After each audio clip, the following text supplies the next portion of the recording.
It's good to be with you on this Thursday, and we're excited today as a church as we're having tonight our stewardship banquet. And one of the special things about tonight's going to be a look back at 2020. And what a difficult year, and yet in many ways I would say it's been one of the best years this church has ever had. The Lord is so good, and we're believing God for great things in the days ahead. I hope you are too. I trust you are. And I want to talk about that for just a minute. In Mark chapter 6, we have the story of the Lord coming to the disciples on the Sea of Galilee, and a storm had arisen. They had just experienced the great feeding of the 5,000, and God had done a wonderful miracle, and they now were going across the sea without the Lord. And in the terror of that storm, they see him walking on the water, and they were terrified of that. And he says in verse 50, "For they all saw him and were troubled, and immediately he talked with them and saith unto them, Be of good cheer, it is I, be not afraid." I love that.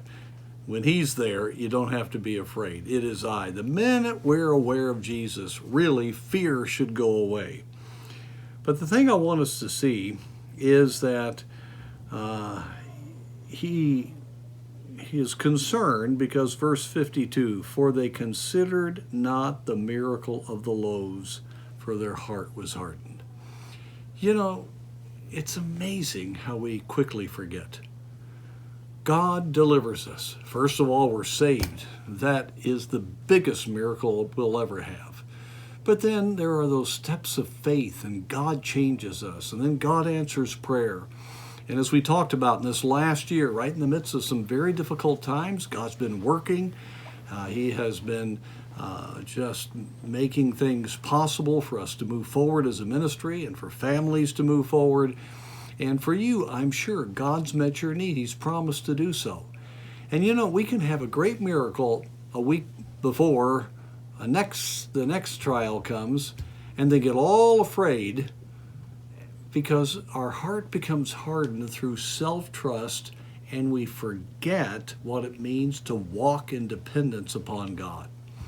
One of the keys to these little times that I'm giving is to try to encourage all of us to truly trust the Lord.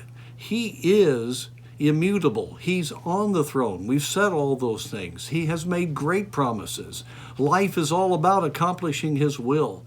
And if we would truly grasp and trust His word, we wouldn't go through all the frustration and anger and fear and all of the anxiety about what's going on. We'd be able very quickly to allow the Spirit of God to bring us right into focus and help us understand that He is doing a work and we need to get on board with it.